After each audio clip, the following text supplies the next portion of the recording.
So y'all remember 2020? I do. Hi, welcome to Origami Snowman. My name is Matt, and I'm going to talk to you today about what some people would consider the absolute worst time of their lives. I didn't hate it, I'm going to be honest. So March, I remember it was March 13th, 2020. They were talking about, going into quarantine, and we were all going to have to go into lockdown, and we were like 2 weeks. We're gonna try to ride this out, and oops, oh, ugh. And we thought, okay, well that'll be an interesting 2 weeks. All right, we'll see what we see. It's very new and unique for us, and we didn't know what to expect. So, so that 2 weeks turned into a long time, and it led to a lot of division in our country, and a lot of people not knowing who to trust. And some people trusted the experts, scientists and doctors, the people who have devoted their lives to making mankind, making humanity, better, stronger, healthier. And some people trusted different people. And so 2020 was tricky. We all stayed home for a long time. We learned to communicate through different forms of technology. Zoom became a thing. And, we all did a lot of puzzles. I learned how to knit, made some blankets. I'm under one right now. It's actually ridiculously cozy.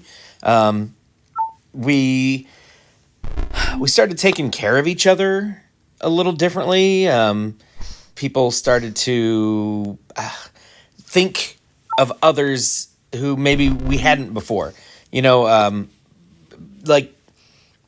you could only go into a restaurant. You could only drive through a restaurant, right? And most drive-throughs didn't have a walk-up option. You couldn't do it. And so you had all these truck drivers, like semi-drivers, who were moving, goods back and forth across our country, keeping things going. They couldn't get a meal anywhere because these restaurants didn't cater to walk-ups, and you couldn't drive a truck through the drive-through. It just wasn't possible. So that was, oddly enough, one of the first things that I remember hearing people going out of their way and saying, "Whoa, hang on, we gotta help these people." They have no way of getting food, and so there were people who were, driving through restaurants, getting orders for truck drivers, and that's DoorDash kind of blew up, and Uber Eats, and Grubhub, all that stuff. But it was just an interesting time, and people who normally weren't socially conscious or socially aware, they just kind of kept to themselves, suddenly were forced to have an opinion about things. You had to either, okay, well, am I going to wear a mask? Am I going to, wear a mask, or am I going to not, and it was just a weird time. Me being a bit of a homebody, being a bit of an introvert, I had a good time. I did. I enjoyed it. I got to stay in my favorite place with my favorite people. Now, I understand not everybody felt the same way. Some people were they just wanted to go, and they wanted to do something. They wanted to just a meal out of my house, go shopping, go to the library, do something for the love of God. Just get me out of here. Anything different scenery. Oh, I'm so sick and tired of staring at my neighbor's backyard. It was hard for a lot of people. Not for me. So 2020 wasn't my worst year ever. 2021 we kind of thought by then we would have had things ironed out. And if you'll recall, we did not have things ironed out. We were still in masks, and we were still keeping our distance from folks. By the summer, things had mellowed out quite a bit. We were actually able to send our daughters to like a church camp kind of thing, where they got COVID and brought it back and gave it to my wife and I and our son. I'm still waiting on that apology, Cheeto. But anyway, so in July of 2021, it was July 10th, 2021. I was very sick, very sick, very sick. I We were in the middle of two home improvement projects, one involving a big pile of rocks in our driveway and the other involving a big pile of flooring in our entryway. And I was trying to handle both of those while ignoring the fact that I was not breathing well. And my wife was very sick and she had to go to the ER, and they gave her a shot and they kept her overnight for observation. And then they sent her home and said, just, you're sick, stay home. And if it gets worse, let us know. And then I also was having a hard time breathing, and I went in and I got my shot, and they sent me home and same advice. And then later that day, I passed out standing up, and I fell on my face. And have I told this story before? I'm pretty sure I have, but I'm going to tell it again anyway. So they took me to the hospital. They put me in the ICU that night. The lady, I do love this. This is just, I tell this part of the story thinking, how crazy. My mind was completely addled. Oh my goodness. And my wife, she's like, yeah, that's kind of how you always are. And we're a little concerned that you haven't noticed. So they do a mental check, and they like, when's your birthday? Like what's your full name? What's your birthday? And then when she's like, what year is it? And I said, it's 19, hang on. And I paused, and she goes, it's 2021. And I said, that's not a number. And then I was like, oh my gosh, I'm not doing well. That's when I realized, oh my, oxygen sure is important. I should get more of that in my brain. And I could not get my numbers up at all. My oxygen numbers were not up. So they put the little cannula in, and that was real uncomfortable. Still not enough oxygen. So they gave me a little breathing mask thing. And that kept slipping off my face and wasn't really any more comfortable. And that wasn't doing any good. So they strapped this thing to my face that literally felt like they were like just forcing a leaf blower up my nose. And they left it on my face for like 10 hours. It was uncomfortable. It was unbearable. And they're like, try to get some sleep. And I was like, what? I can't hear you over the motor on my face. It wasn't super, it was very uncomfortable, but it wasn't like I'd rather die, unless there was like some moisture, whatever, that they would pump in to keep that air like humid, but that would run out.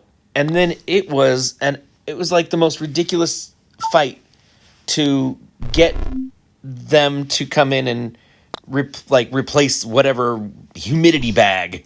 I don't know. I'm not a doctor. I don't have the glossary of terms in front of me. But when that air would dry out, like I could feel like it was like a silica pack. It was absorbing all of the moisture from my body. It was so unbearable. And I thought, is, isn't like intubation an option? Like, is that, can I sign up for that? Can you just do that? Knock me out, put the hose down me? Just do that. Well, apparently that's way, way worse. But it was really awful. And when they finally took the thing off of my face, I was so glad I could have cried. So I spent a week in the ICU, me and my phone. I wasn't allowed visitors. And then they eventually moved me to like the regular CU. And yeah, I spent another week there. But while I was in the hospital, I lost 30 pounds, which was awesome. And had a brief love affair with pickle chips because I had lost like so much, like all my electrolytes were gone, and my body knew that the sodium from those pickle chips, like my body knew that's what I needed, and so I would order with every meal. I would also be like, can you also maybe send a couple of things of pickle chips? And they were like, it's breakfast. You want pickles with your breakfast? I was like, look, don't question me. I could be dying. Okay, just give me some pickles. Now, at one point, some very I wish I knew who these people were. I wish I could thank them face to face. But these two young, very poorly paid interns in the middle of the night, they went on a mission, and they found me a styrofoam cup of ice and Dr. Pepper. And that was like maybe my first night there. And I'm telling you, those girls may have saved my life. Because that Dr. Pepper was the only thing that got me through having that stupid thing clamped to my nose. But after that, a friend of mine, she's a chaplain there at the hospital. She snuck me in a couple of like 20-ounce bottles of Dr. Pepper. And I'm fairly certain somebody tried to stop her. And somebody else said, hey, listen, man, let him have it. He's not doing well. Like, I'm pretty sure the only reason that they let her bring me Dr. Pepper was because they were convinced that I was going to die. And somehow that word got out. And so my people at church, they also believed 100% that I was going to die. One of our pastors, who she unfortunately lost her husband a number of years ago, long enough that I never met him. This happened before we even attended that church. She believed wholeheartedly that she was gonna have to have a very hard conversation with my wife. So she told me that she started working on she had a plan. She was like writing it all out, and I was like, thank you for, being there for my family in their time of need. That's a weird thing. Somebody saying, yeah, I thought you were dying. I was writing a speech. Yeah. I'm very grateful that my wife has a support team who is prepared for the inevitability of my eventual death. But I'm really glad she didn't need it. I hope she kept it, though, because you never know. But what's crazy is when I went into the hospital, I would have stayed at home if I had known. But one of the first things they do is they give you a sponge bath. They don't ask. They just do it. I don't like being touched. I really don't like being touched. It's upsetting. It makes I don't like it. I would have taken my chances at home if I'd known. Then to make things worse, You're hooked up to lots of tubes and machines. There are needles in your arms, pumping all sorts of fluids into you that apparently make you healthier. But there's so many tubes and wires and machines that, like, it's a big inconvenience for them to unhook you so you can, like, walk the 8 feet to the bathroom where you can do what needs done in dignity. You know, like, there's no privacy, there's no dignity, there's no saving face. They're just like, oh, you got to poop? Here, I got this chair with a hole in it, and I'm going to stand 3 feet away while you release the most hellacious bowel explosion that your body can create. And I'm so glad I get to share this moment with you. Fire away, mister. Go for it, buddy. We're all here. We're all in this together. Oh, and I'm not kidding. I'm just sitting there just erupting into this plastic bowl, apologizing so earnestly to these poor kids who have, this is it. This is your job. And I don't know how much they pay those kids. It's not enough.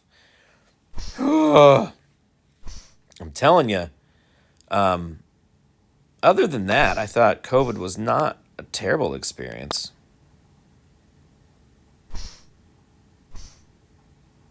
So, yeah, I had to do a lot of physical therapy after I pooped out all my muscle mass because I could barely stand. And they had me walking around, and I'd have to stop at benches and sit and stuff like that. And it was a good time. I mean, everyone was really great and super helpful. When they talked to my wife, they didn't tell her, "Oh, your husband's gonna die.